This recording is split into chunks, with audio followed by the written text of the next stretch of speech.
tinatawag na biblical knowledge ay walang iba kundi yung wisdom na nagmumula sa Panginoon. Kung paano po natin ito mga kapatid i-apply sa ating buhay at kung paano po tayo lubusan na magkakaroon ng patuloy na tibay sa ating mga pananampalataya. Sa gabi pong ito, tayo ay tumulog sa Panginoon at isama din po natin mga kapatid ang Manalo family sa ating pong panalangin sa panalamhatian po mga kapatid na kanilang pong ginagawa sa Panginoon. Praise the Lord. Praise the Lord. Dakilang Diyos na makapangyarihan sa lahat. Kami po ay nagpapasalamat sa iyo po mayayain mga biyaya sa aming buhay. Parati kang naririyan upang magbigay, Panginoon, ng provision sa amin pong mga pangailangan sa bawat aspeto ng aming buhay. At alam namin, O Diyos, bilang iyong mga mananampalataya, Lord Jesus, kung ang araw, Panginoon, ay iyong pinasisinag kahit sa masasamang tao, how much more sa mga taong nananampalataya sa iyo. Alam namin, O Diyos, na may higit kang gagawin ng provision, Panginoon, sa bawat isa sa amin. At higit pa sa mga pagpapalang aming tinatanggap at aming inaasahan sa aming buhay. Kaya narito kami, O Diyos, lubos na ipinagkakatiwala ang aming pong sarili at ang aming buhay sa iyo. At hayaan mo nga po, Panginoon, na sa gabing ito, yung mga salita ay magsilbing pinakapagkaing spiritual sa bawat isa sa amin. At ito, O Diyos, ay magbigay, Panginoon, ng kaukulang kalakasan, Panginoon, at patnubay sa aming pong pananampalataya at paglilingkod sa iyo. Special prayer, Panginoon, para po sa Manalo family, O Diyos. Alam namin, Panginoon, ang ganitong mga pagkakataon ay nandoon ang kalungkutan at dalamhati, Panginoon. Subalit alam namin, O Diyos, ikaw po ang nagbibigay ng kapayapaan, ikaw ang nagbibigay ng lubusang, Panginoon, na patuloy na kasiguraduhan na ikaw ang bahala sa lahat ng mga bagay. Amin po itinatagubilin sa iyo si Sister Lo at ang buong Manalo family, Panginoon, na sumakanila ka, O Diyos, at hayaan mo, Panginoon, na matanggap nila ang bawat pangyayari sa kanilang buhay, na mayroon pa rin pagbibigay na kaukulang pagpupuri at pagsamba sa iyong harapan. Hiling namin, O Diyos, ang paglubog ng iyong pong banal na Espiritu, Panginoon, most especially para po ay Sister Lubang namin sa gayon, lubusan, Panginoon, na ikaw pa rin ang pangapitan niya sa ganitong pagkakataon. At ang bawat isa sa amin, anuman po ang aming pangailangan, hinihiling namin, O Diyos, na ikaw po ang magbibigay ng kasagutan. At sa gabi nga pong ito, sa aming pong prayer meeting, alam namin, O Diyos, ikaw ang sasagot, Panginoon, sa aming pong mga kahilingan. Anuman po na aspeto sa aming buhay, O Diyos, maging ito ay sa pinansyal o material o sa physical, o maging, Panginoon, sa spiritual na pamamaraan, ikaw ang bahala sa amin at ipinagkakatiwala namin sa iyo ang aming buhay, ang aming pamilya at ang simbahan nito. Ganon din, Panginoon, itinatagubilin po namin sa iyo ang aming pastor sa kanya pong masamang nararamdaman ngayon, O Diyos. Hayaan mo na ikaw ang magbalik, Panginoon, ang kaukulan, Panginoon, ang kalakasan sa kanya pong pisikal na pangatawan at ikaw, O Diyos, ang kanyang maging kagalingan. Kaya, Lord Jesus, inaangkin namin, Panginoon, ang tagumpay at ang mga kasagutan sa aming mga panalangin sa gabi ito. Maraming pong salamat sa iyo, Diyos, sa pangalan mo, Panginoong Hesus Kristo. Amen. Amen. Praise the Lord. Praise the Lord. Praise the Lord. Praise the Lord. Hallelujah. Hallelujah. Praise God. Sa aklat po ng Mateo, same Bible text na binasa po natin last Wednesday, since ito po ay continuation sa atin pong pag-aaral. Mateo chapter 27, reading from verses 45 up to 50. Mateo 27, 45 to 50. Akin pong babasahin, sundan nyo. Mula nga ng oras na ika-6 ay nagdilim sa ibabaw ng buong sangkalupaan hanggang sa oras na ikasiyam. At nang malapit na ang oras na ikasiyam, ay sumigaw si Jesus ng malakas na tinig na sinasabi, Eli, Eli, lama sabachthani, sa makatwid bagay, Diyos ko, bakit mo ako pinabayaan? At nang marinig ito ng ilan sa nakakatayo roon ay sinabi, tinatawag ng taong ito si Elias. At pagkarakay tumakbo ang isa sa kanila at kumuha ng isang esponha at binasa ng suka, saka inilagay sa isang tambo at ipinainom sa kanya. At sinabi ng mga iba, pabayaan ninyo, tingnan natin kung paririto si Elias upang siya'y iligtas. At muling sumigaw si Jesus ng malakas na tinig at nalagot ang kanyang hininga. Pagpalain po ng Diyos ang pagkabasa ng kanyang mga salita. Makakaupo po ang bawat isa sa inyo. Ang aking po tatalakayin sa gabing ito ay tungkol po sa the passion of the Christ. Amen? Hayaan po natin mga kapatid na atin pong matunghayan yun pong iba't ibang pangyayari sa buhay ng ating Panginoong Jesucristo. But let's first watch ito pong ating video clip about the crucifixion of our Lord Jesus Christ.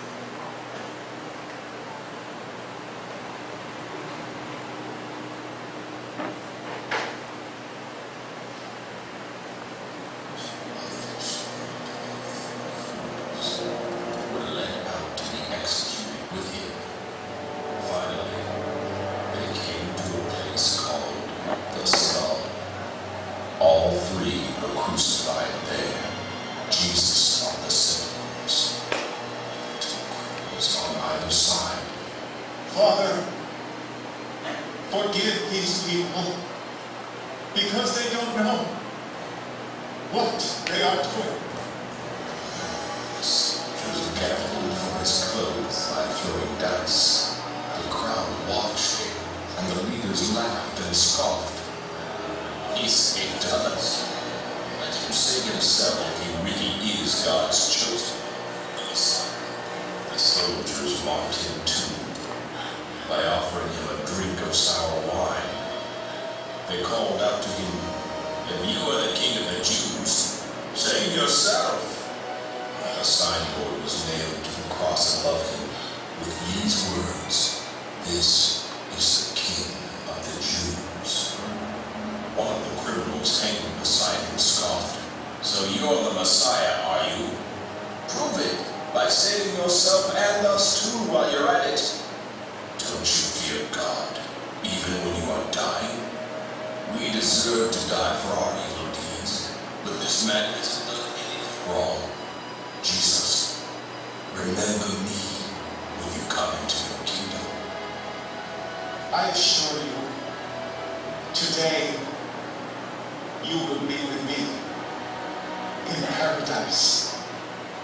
By this time, it was noon, and darkness fell across the whole land till 3 o'clock. The light from the sun was gone. Then Jesus shouted, Father, I entrust my spirit into your hands. and with those words, he breathed his last. And suddenly, the veil hanging in the temple was torn apart.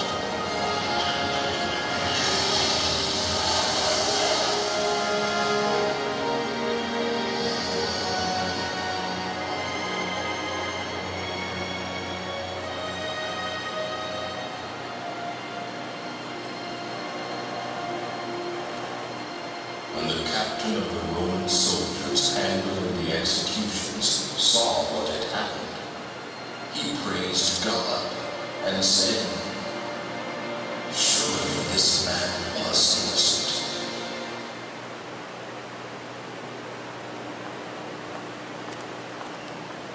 Praise the Lord. So, yan po ay bilang pagpapaalala sa bawat isa sa atin ng inaalala po ng Santa Cristianuhan, itong ang darating na Holy Week. Nais po natin mga kapatid na mas maging makabuluhan ang pagkaunawa po natin patungkol sa Holy Week kaysa doon sa paniniwala ng mga taong may pananampalataya din naman sa ating Panginoong Hesukristo, subalit kulang po ang kanilang pagkakaalam when it comes doon sa nakalagay sa banal na kasulatan. So, ito po ay pinag-aaralan natin, pinalalabas natin ang ganitong klaseng mga video clip upang nang sa gayon, ma-remind sa atin ang ginawang pagpapakasakit ng ating Panginoon para po sa bawat isa sa atin. Amen? We are so privileged, we are so loved by the Lord that He did it especially for you and me. Amen. Palakpakan muna natin. Hallelujah. Hallelujah. So, noon nga pong last Wednesday, atin pong binigyang pansin tungkol po sa pagkakasunod-sunod ng mga pangyayari ayon po sa tradisyon when it comes po, mga kapatid, sa pag-commemorate ng Holy Week. Ang kauna-unahan nga po ay tinatawag nating Palm Sunday, na kung saan nagkaroon nga daw po ng triumphal entry ang ating Panginoon sa lugar po ng Jerusalem. At alam po natin ang kanila pong mga kasuotan at ang mga palaspas at nagkaroon po sila ng sigawan at pagpupuri, Hosana, Hosana, mapalad ang dumarating sa pangalan ng Panginoon. And then the next day, yung pong tinatawag nilang Holy Monday, ay yung pagkakataon na ang ating Panginoong Jesus naman ay kanya pong nilinis ang templo dahil po sa kanyang galit na nakita nga po niya na ito ay punong-puno ng mga money changers dahil nga po mayroon pong pag-aalay siyempre sa templo. Subalit sinasamantala po ng mga Hudyo noon ang pagkakataon ito upang animoy maging pamilihan ang templo at ito po ay tinamhian ng ating Panginoon kaya siya po ay nagalit. Ito po ang ikalawang pagkakataon sa Biblia na isinight po na nagalit ang ating Panginoon dahil sa kanila pong kawalang galang dito po sa templo. At nandoon, ang sabi niya na sa halip na maging bahay panalanginan, ang templo ay naging yungib ng mga magnanakaw. And then, on the next day, yung pong sa ating Passion Week, ay ating nga pong binigyang pansin yung tinatawag ng ating pong Panginoong Hesukristo ay muling bumalik sa Jerusalem. Nandoon, kanya nga pong na-rebuke ito pong mga Pharisees, mga bulag na taga-akay sa kapwa bulag. And then, sa pag-uwi po niya, ay pumunta nga sila doon sa bundok ng Olibo na overlooking po, mga kapatid, yun pong Jerusalem. Okay, so makikita po natin, kung saan ito po yung bundok ng Olibo. Kaya pag nandoon po, kitang-kita itong pating ito ng Jerusalem. Okay? So yan po ang nangyari. And then the next day po, ay sinasabi po nilang silent ang kasulatan when it comes dito po sa araw na ito. Marahil ay nag-stay siya doon sa Bethany at the house of Mary and Martha along with Lazarus. Ito po ang Lazarus tomb in the place of Bethany. And then the next po, ito po yung tinatawag nilang Holy Thursday, the Passover meal or Lord's Supper, na kung saan alam po natin yung huling hapunan na ginanap ng ating Panginoon, and then alam po natin the next day siya nga po ay ipinako na sa krus ng Kalbaryo. Alam po natin ang nangyaring sunod, siya po ay dinala doon or pumunta sila sa Gethsemane upang manalangin. Doon na rin po siya, mga kapatid, dinakip sa pangunguna nga nitong si Judas Iscariot. And then, alam po natin the next day was the darkest day, not just in their time, but in the history of Christianity. Ito po yung crucifixion of Christ, na kung saan alam po natin na siya po ay hinatulan ng kamatayan sa pamamagitan ng pagpapapako sa krus. At alam po natin na hindi ganon kasimple. No? There was scourging, and then there was the crucifixion. And then, Holy Saturday, Jesus' body was ceremonially treated for burial. Yan po, nakalibing po siya mga kapatid during that day. And then, yung pong sinasabing Resurrection Sunday ay naganap po mga kapatid on the last day of the week. Yan po, nakapicture dyan ay ang Garden Tomb in Jerusalem, believed to be the burial place of Jesus. So according to tradition, kaya ito po yung kanilang sinusundan na pagkakasunod-sunod ng mga pangyayari. Subalit, kung makikita po natin sa Bible, although mayroon din pong ibang mga, sabihin natin pong born-again Christians na sumusunod po sa ganitong order of events when it comes po sa pangyayari na tinatawag na Holy Week or Passion Week. Pero sa Bible po ay makikita natin yung tinatawag na lalo pang kaliwanagan upang nang sa gayon ay lubusan po nating maintindihan at maunawaan ang ginawang pagpapakasakit ng ating Panginoon para po sa bawat isa sa atin. Now, again, I say na ang ating pong Panginoong Jesucristo, ayon na rin po sa Biblia, 3 araw po siyang nakalibing sa ilalim ng lupa. Kagaya na rin po ng sinasabi ng banal na kasulatan. At ang sabi nga po, mga kapatid, dito po sa aklat ng Mateo, chapter 12, verse 40, na kung paanong si Jonas ay napasatiyan ng isang balyena na 3 araw at 3 gabi, ay gayon din mapapasailalim ng lupa na 3 araw at 3 gabi ang anak ng tao. So, hindi lang po sinabing 3 araw. Minsan kasi, when it comes po, mga kapatid, sa pagbibilang natin, halimbawa kahit na half day na, pag sinabing, halimbawa ngayon, Friday, parang i-consider na isang araw na kahit na ang pagpapasimula ay half day. And then, Saturday, and then Sunday. Pero kung makikita po natin, in-specify po kasi na 3 araw at 3 gabi. Kaya nga po, kung makikita natin, talaga bang Friday ang araw ng kamatayan ng Panginoon, kung i-consider po yung nakalagay sa Bible na 3 days and 3 nights. Nakagaya po ng sitwasyon nitong si Jonas, ay gayon din na natili ang Panginoon sa ilalim po ng lupa. So, yun po ang ating pag-aaral nga patungkol dito po sa araw ng mga Hudyo at araw po ng mga Romano. Kasi nga parang yung Roman or yung Gregorian calendar ang ating sinusundan. At tayo po ay at midnight nagpapalit po ng araw.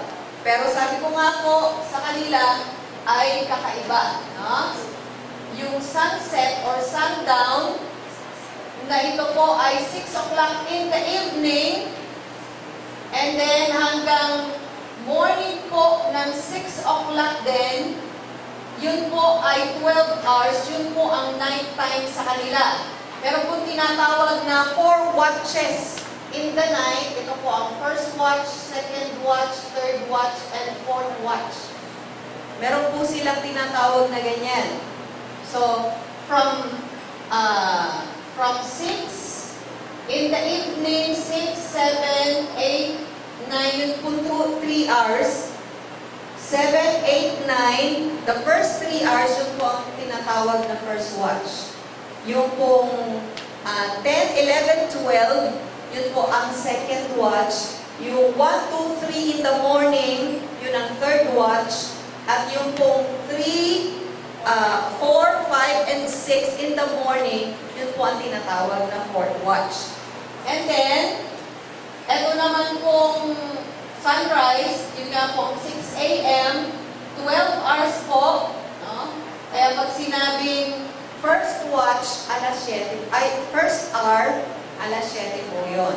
Kaya pag sinabing third hour, alas 9 po yun ng umaga. So, may mababasa po tayo dito sa Bible na kakaiba doon sa ating orasan. Kasi nga po, iba ang Hebrew hour or Jewish hour kaysa Roman or Gregorian hour. Now, kung titingnan po natin, kung bibilangin natin ang night times na kung saan ay sinasabi nilang namatay ang ating Panginoon, kung Friday afternoon, kung dadaan po ang gabi, Friday night, Saturday night, but then Sunday morning, siya ay nabuhay na. So, ibig sabihin, 2 nights lang. So, it means na hindi po yun, mga kapatid, ang actual days na kung saan ay namatay ang ating pong Panginoong Jesucristo. Although may pagkakaiba-ibang pangalan po, may ibang nagsasabing possibly ay Thursday siya namatay, pero may nagsasabi pa rin Wednesday. Sa pagre-research ko po, mga kapatid, nakita ko na it's more likely to be a Wednesday nang namatay po ang ating Panginoon. Now, since mga kapatid, na accounting nga, parang Wednesday before magkaroon po ng sunset. Kung namatay siya, at kung atin pong i-convert sa Hebrew hour, so ibig pong sabihin, Wednesday, pagsapit ng alas 6, magka-Thursday na po yun. Ha? Okay? So yun pong Wednesday sunset, sa kanila po ay Thursday na. Okay? Sa atin po, diretso pa ang Wednesday hanggang gabi. So, nangangahulugan kung ang susundan po natin ay Wednesday, so it means Wednesday sunset to Thursday sunset, isang gabi at isang araw. Then Thursday sunset to Friday sunset, another day and night. And then Friday sunset to Saturday sunset, another day and night. Kaya po, makikita natin yung kakompletuhan ng sinasabi ng Biblia. Yung sinabi rin po, mga kapatid, tingnan natin in 1 Corinthians chapter 12. Specified kasi sa Bible, yun pong mga katotohanan ito. 1 Corinthians chapter 12, or chapter 15 I mean. Sa verse 3, ang sabi dito, sapagkat ibinigay ko sa inyo una sa lahat ang akin namang tinanggap, na si Kristo ay namatay dahil sa ating mga kasalanan ayon sa mga kasulatan. 4, at siya'y inilibing at siya'y muling binuhay ng ikatlong araw ayon sa mga kasulatan. Siya po ay binuhay ng ikatlong araw ayon sa mga kasulatan. Siya'y napakita kay Cephas at saka sa 12. Amen? So, nangangahulugan po, mga kapatid, na talagang literally namatay ang ating Panginoon. He was not just playing dead. Sabi kasi ng iba, nagpapatay-patayan. Hindi po. Talagang sa kanyang pagkatao, siya po ay namatay at nalibing. At ito po, mga kapatid, ay para sa kapatawaran ng ating pong mga kasalanan. And the wonderful news is that on the third day, He was risen from the dead. Amen. Palakpakan po natin. Hallelujah.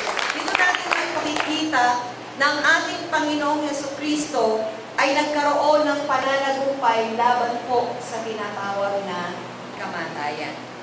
Ito po ay hindi isang alamat lang o istorya, kundi ito po ay talagang kinikilala ng sangkakristyanuhan.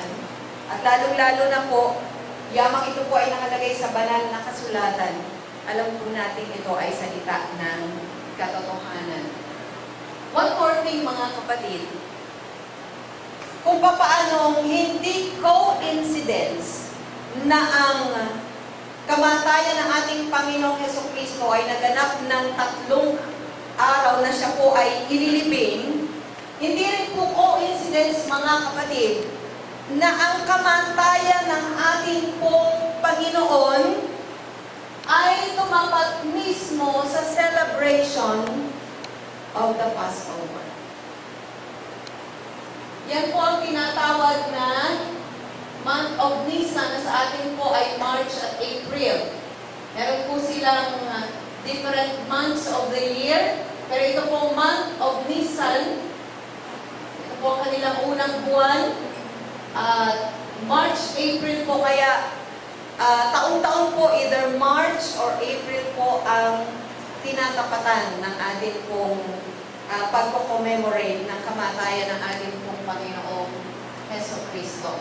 Diyan na rin po kasama yung tinatawag na celebration of the unleavened bread at gayon din po yung tinatawag na Feast of First Fruits. Now, ang isa pong impormasyon na dapat po natin malaman mga kapatid, yung pong month of Nisan, ito rin po mga kapatid ang binanggit in the Old Testament.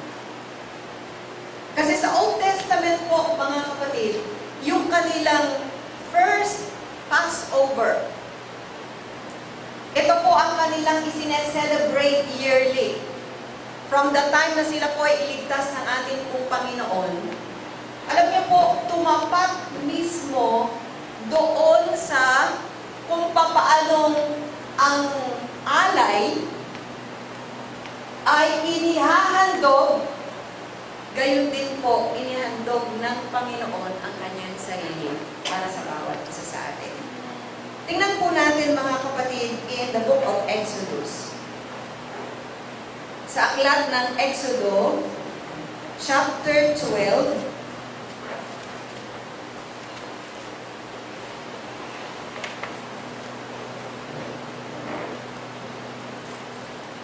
chapter 12, ang sabi po dito, sa verse 2, at ang buwang ito ay magiging sa inyo'y pasimula ng mga buwan. Ito po ang tinatawag na buwan ng Nisan. Siyang magiging unang buwan ng taon sa inyo. Salitain nyo sa buong kapisanan ng Israel na inyong sabihin, sa 10 araw ng buwang ito, ay magsisikwa sila sa ganang kanila, bawat lalaki, ng isang kordero ayon sa mga sambahayan ng kanilang mga magulang, isang kordero sa bawat sambahayan. At kung ang sambahayan ay napakakaunti upang kumain ng isang kordero, ay siya nga, at ang kanyang malapit na kapitbahay ay magsasalo-salo sa isa ayon sa bilang ng mga tao, ayon sa bawat tao na kumakain, gagawin ninyo ang pagbilang sa kordero. Ang inyong korderong pipiliin ay yaong walang kapintasan, isang lalaki na iisahing taon, inyong kukunin sa mga tupa o sa mga kambing. Now, atin po mga kapatid, inihahalin tulad yung Paschal Lamb sa ating Panginoon. Na kung papaanong isa pong pipiliin sa 10 araw ng buwan ng Nisan, at ito po dapat ay malinis. And then sa verse 6, at inyong aalagaan hanggang sa 14 na araw ng buwang ito at papatayin ang buong kapulungan ng kapisanan ng Israel sa paglubog ng araw. At kukuha sila ng dugo niyan at ilalagay sa 2 haligi sa pinto at sa itaas ng pintuan sa mga bahay na kanilang kakainan. So ang sabi po dito, ang kordero po, mga kapatid, ay kukunin on the 10th day, pero ito po ay susuriin muna at papatayin on the 14th day. Kung atin pong titingnan, mga kapatid, from the triumphal entry up to the crucifixion of our Lord Jesus Christ, 4 na araw din po yun. That's why it is believed, no, na naganap po, mga kapatid, yung palaspas, yung pong triumphal entry ng ating Panginoon on the 10th day of Nisan. And after 4 days, nandoon po yung 14th day of Nisan, kung paano po nung gabi, sila po ay kumain ng Passover meal at kinaumagahan nga po, alam natin na ipinako na ang ating pong Panginoong Jesucristo. Same, mga kapatid. And then, ang sabi po sa verse 15,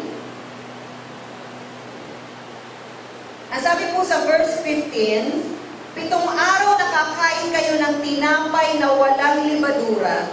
Sa unang araw ay inyong ihiwalay sa mga bahay ang libadura, sapagkat sino mang kumain ng tinapay na may libadura mula sa unang araw hanggang sa ikapitong araw ay ihiwalay sa Israel ang taong yaon.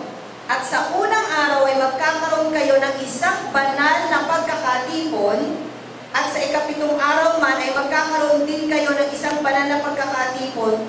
Walang anumang gawa na gagawin sa araw na iyan, liban na yaong nararapat kanin ng bawat tao, na siya lamang maaaring gawin ninyo." 17, "At iyong ipangingilan ang pista ng tinapay na walang libadura, sapagkat sa araw na ito, kinuha ko ang inyong mga hukbo sa lupain ng Ehipto, kaya't inyong ipangingilin ang araw na ito sa buong panahon ng inyong lahi, na bilang tuntunin magpakailanman."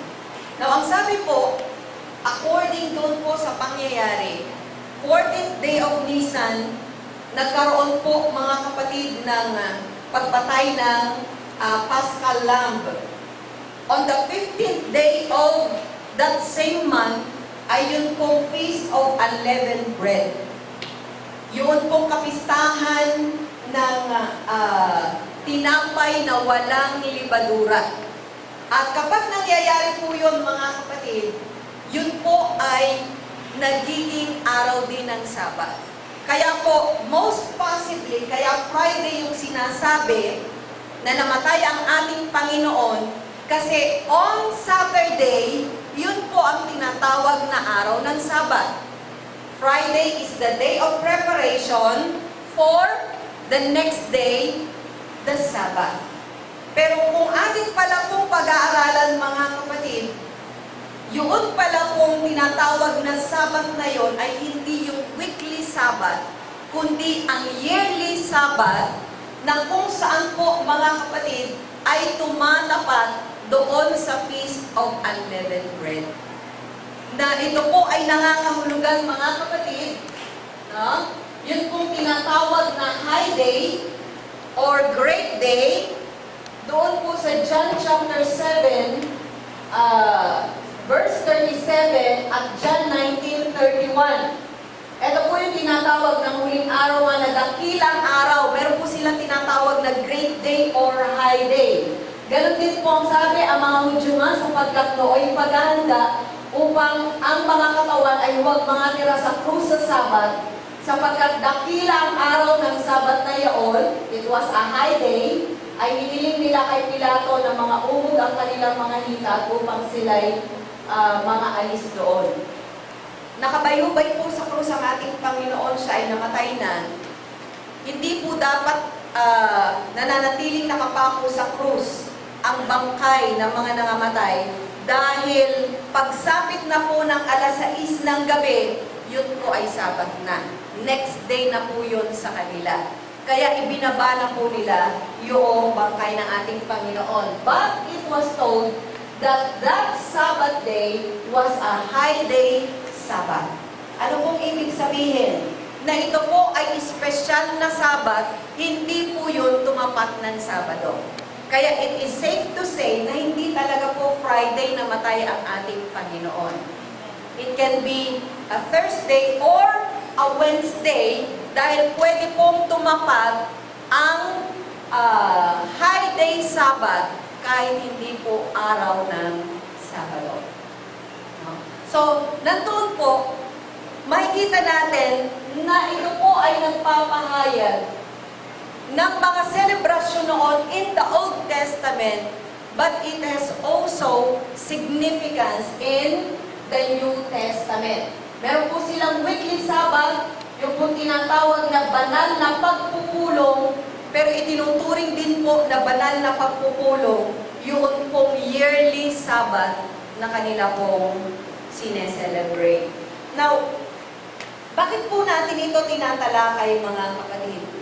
Kasi upang nang sa gayon, lubusan natin maunawaan, yun nga pong pangyayari in the Old Testament, it fits perfectly with what happened in the New Testament. Amen? Na doon po, may nagsasabi kasing on the 14th day of Nisan, hindi raw yun ang tinapatan noong kamatayan ng ating Panginoong Hesukristo 2,000 years ago. But I believe it fits perfectly with the Old Testament happening. Bakit po, mga kapatid? Even the very time yung pong tinatawag na sacrificial lamb, alam niyo po bang sa paghahandog po nila, meron po silang tinatawag na morning sacrifice at evening sacrifice. Ang morning sacrifice po ay kanila pong pinapatay at 9 o'clock in the morning or sa kanila po ay 3rd hour. And then, alas 12 po ng tanghali, dinadala po nila yung ikalawang lamb sacrifice, and on the 9th hour, yung pong tinatawag na, kung titingnan po natin, or bago po, mga kapatid, magkaroon ng sunset, sa alas 3 po ng hapon, muli po na dinadala nila sa patayan yung ikalawang sacrifice. Ano po ibig sabihin?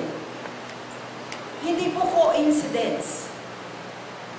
Pero alas 9 ng umaga nang ipinako ang ating Panginoong Hesukristo.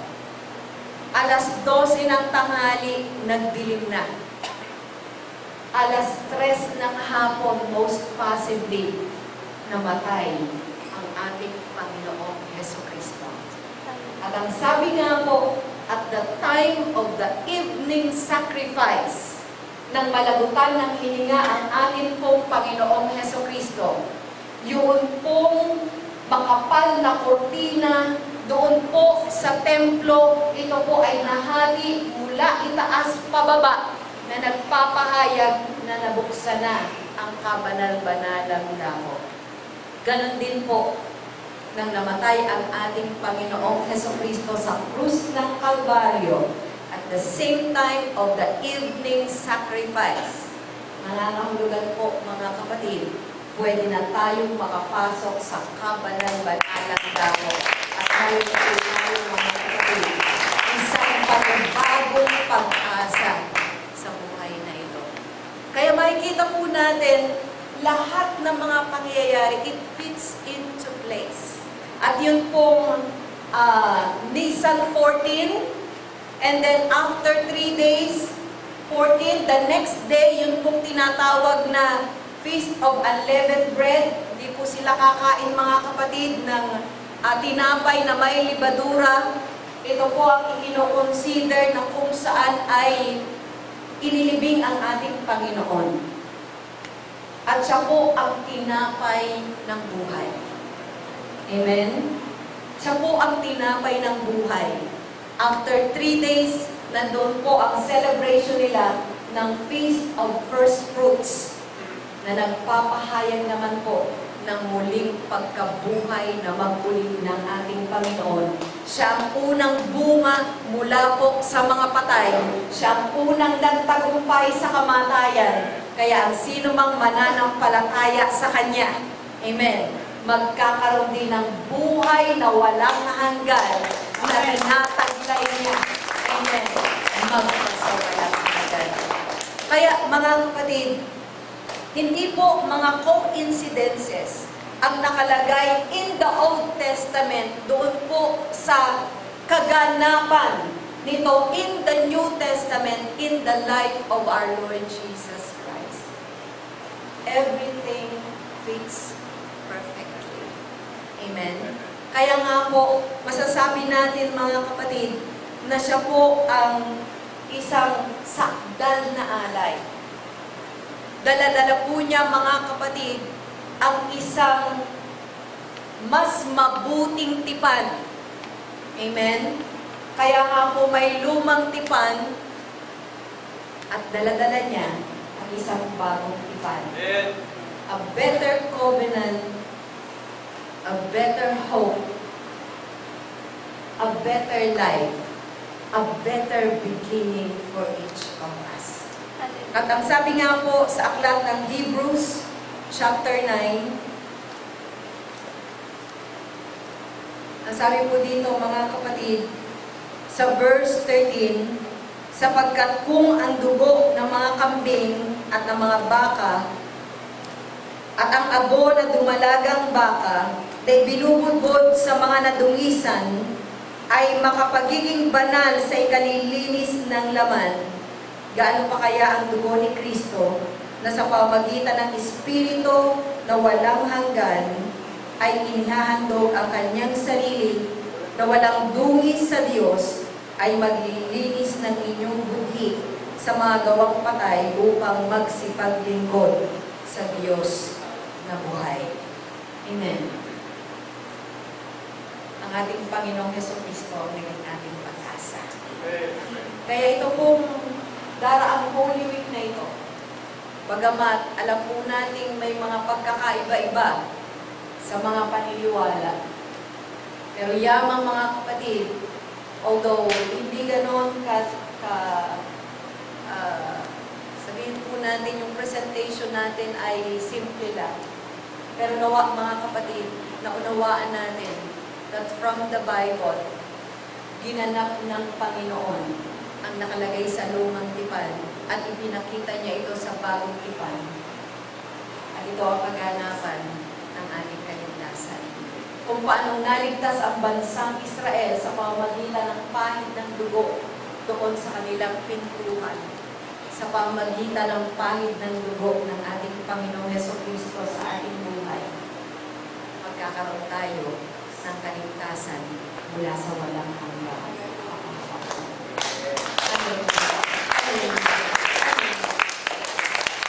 Let's remember the passion of the Christ this week and in every day of our lives. Marami pong ibig sabihin ng passion. Passion can mean ardent love, lubusang pagmamahal, matindi, nag-aapoy na pagmamahal. And passion can also refer to the sacrifices He did for us. Kagaya po ng naging tanong po noong Wednesday, what will be our sacrifice? What will be the showmanship of our love for our Lord on this Holy Week and in every day of our lives as we remember the death of our Lord Jesus Christ. Dili ko po bawat isa ay pagdalo. Hallelujah. Hallelujah. bawat taon, minsan ay nakikisabay tayo na pag dumara ng mahal na araw, syempre, kung minsan ay may mga family outings. Although, dahil bakasyon, it can be really a time for the family. Pero nawa, mag-uul tayo ng espesyal na panahon para sa Panginoon. It's a good thing yung kung mga tatay ay nasa gawain in those days.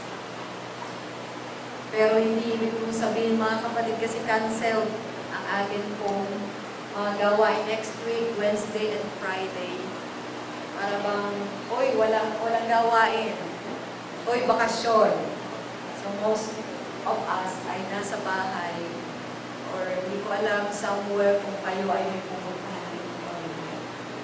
But again, I say, nawa, magbukol tayo ng special na panahon para sa Panginoon. It can be a special day of fasting.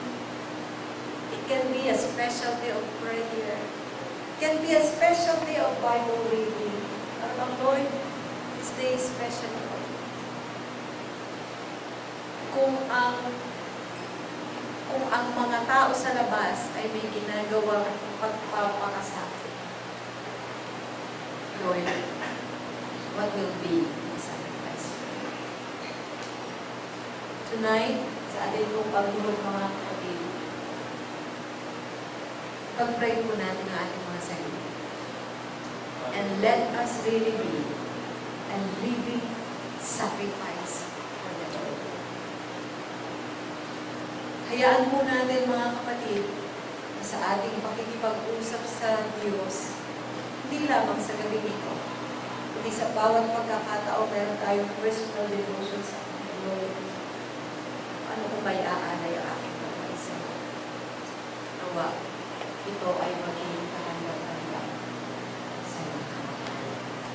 Hallelujah. Hallelujah. Hallelujah. Hallelujah. Praise the Lord. Praise the Lord. Sa gabi po ito, hayaan natin, nasariwain natin mga kapatid, matinding pagmamahal at pagpapakasakit ng ating Panginoon Jesucristo sa bawat isa sa atin. After this Sunday, the next Sunday na ulit tayo magkakaroon ng congregational service. We hope ang isang linuyo na hindi masasayang. Although wala tayong schedule na gawain dito, sapagkat may personal tayo na ginawa na pag-aalay ng ating buhay sa Panginoon upang kanyang inalay ang kanyang buhay para sa atin. Hallelujah. Hallelujah. Let's sing a song to the Lord. Hallelujah. Hallelujah. Oh Jesus, Jesus, Jesus. Oh God. Let's remember His love. Let's remember His death. And in return, let's offer our lives for His glory. Hallelujah. Hallelujah. Hallelujah. Hallelujah. Narito kami, Panginoon. Handang ialay ang aming buhay para sa iyo. Jesus. Jesus. Jesus.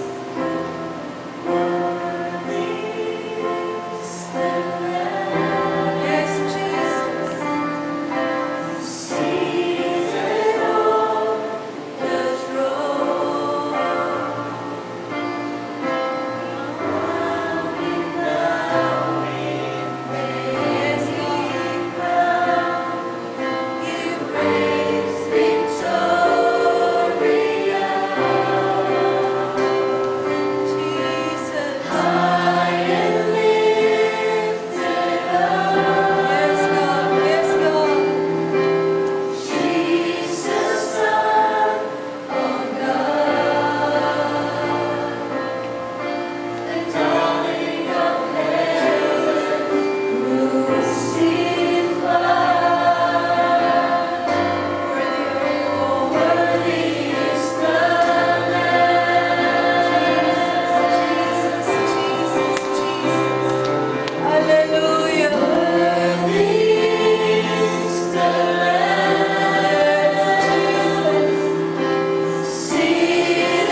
our expression of our love to Him. Hallelujah. We offer our lives to Him as a sacrifice of love, as a sacrifice of thanksgiving for what He did for us. Hallelujah. Hallelujah. Oh God, thank you, Jesus. Thank you, Jesus, for what you did for us. Hallelujah. Hallelujah. Hallelujah. Oh Lord Jesus.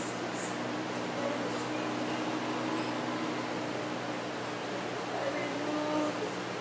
Hallelujah.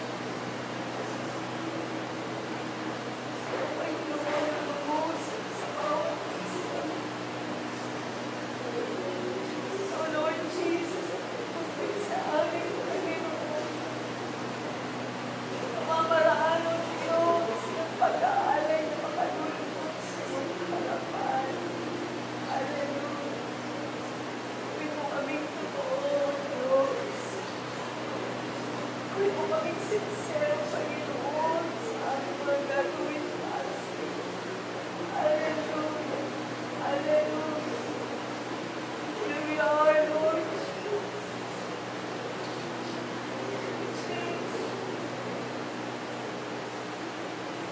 Help us to be reminded of your care. Help us to be reminded of your love. Hallelujah. Hallelujah. Hallelujah. May we love you more and more. That's good. Hallelujah. Hallelujah.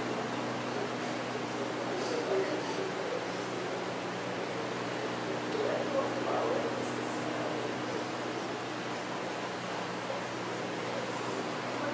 Let your love say,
ginagawa sa gabi ito, mga kapatid. Although, tinatalakay natin ay tungkol sa kamatayan ng ating Panginoong Jesucristo. Pero nawa, hindi tayo mapupuno ng kalungkutan, hindi pasasalamat, pagpupuri at pagsamba, sapagkat hindi siya nanatili sa krus ng Kalbaryo, kundi siya ay nanagumpay laban sa kamatayan, upang bigyan tayo ng pag-asa. Gawa naman ang mga sacrifices na ating gagawin, dahil para sa kapurihan ng Panginoon. Gawin natin may kagalakan, hindi may lungkot o kahirapan, kundi bilang isang masayang pag-aalay ng ating sarili sa ating Panginoon. Hallelujah! Hallelujah! Hallelujah! So as we sing to the Lord, let it be a song with joy, a song with thanksgiving, a song with praise to Him. Hallelujah. As we sing this song, singing, I love you, Lord, ipahayag natin ang ating pagmamahal sa Kanya, na may pasasalamat sa lahat ng Kanyang ginawa para sa atin.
po Sister Dada siya magtatapos sa pananalangin.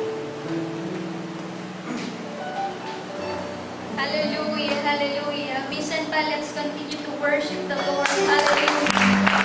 Glory to the name of Jesus. Hallelujah. Hallelujah, hallelujah, hallelujah, hallelujah. Praise the Lord. Hallelujah, hallelujah. Hallelujah. Tunay nga po, Panginoon, ikaw ay dakila sa bawat isa sa amin, God.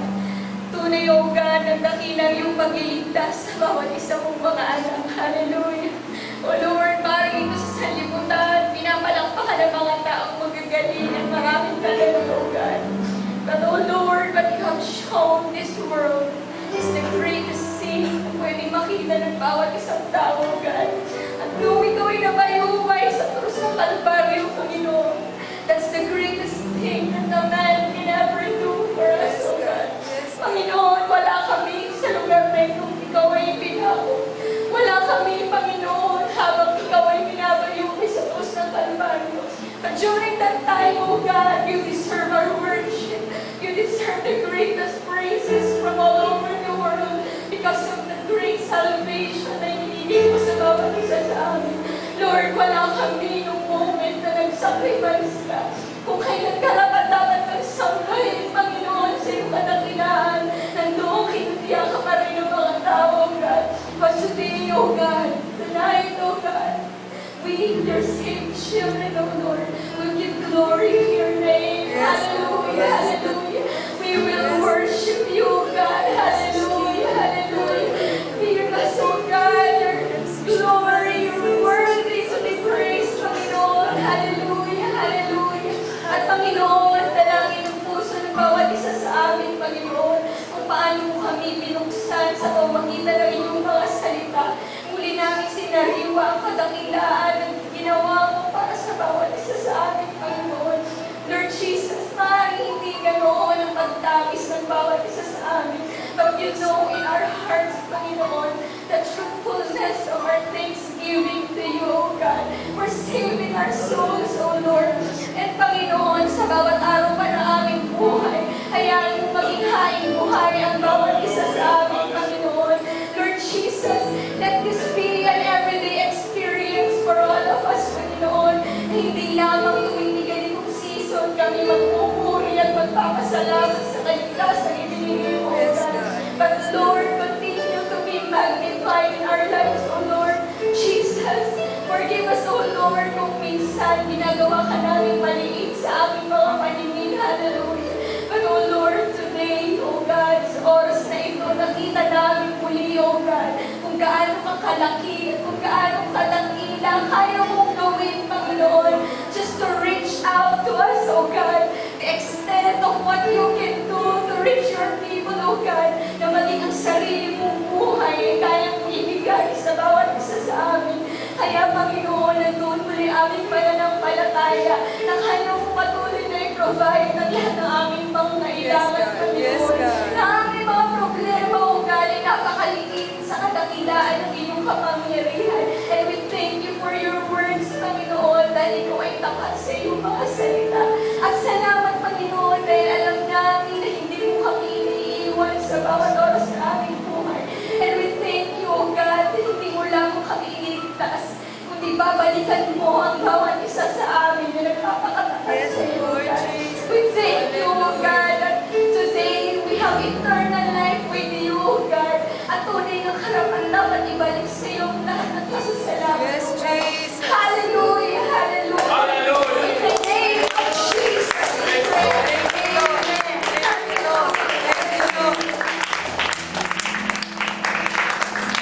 Praise the Lord. Magkamayan po tayo sa isa't isa.